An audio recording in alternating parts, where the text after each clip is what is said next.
ஏய் விஷாலினி, சொல்லுடி. நம்ம ஃப்ரெண்டோட பர்த்டேக்கு உன்னோட கான்ட்ரிபியூஷன் ஆஃப் 500 ருபீஸ் நாளைக்கு கண்டிப்பாக கொடுத்துரு.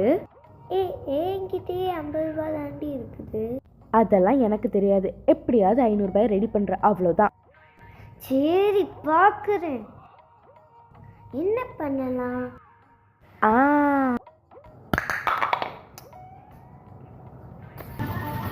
நல்லா சொல்லி இருக்க வேண்டியதுதான்.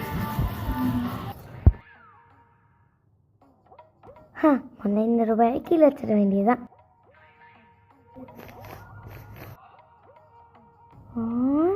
ஆகா அக்கா, ஏன்க்கா என் காலில் விழுந்திருக்கா? தங்கச்சி காலில் விழுந்தா பெரிய கலெக்டர் ஆயிடலாமா, அதான் நான் அவன் காலில் விழுந்தேன். சரி சரி, வாழ்க வளமுடன், போயிட்டு வா. A few moments later.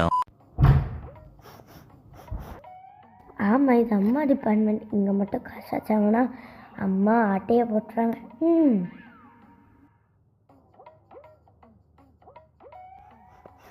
இந்த நோட்டு, இந்த நோட்டில் தான் ஸ்மெல் வருது. என்ன எங்கே வச்சுருக்கோம்? 500, 200, மறுபடியும் 500, அடுத்து 100. நல்ல வேலை, நம்மளுக்கு இப்போ 500 ரூபாய் கிடச்சிருச்சு. இதுக்கு மேலே எடுத்து அவள் கண்டுபிடிச்சிடுவா. சூப்பர்.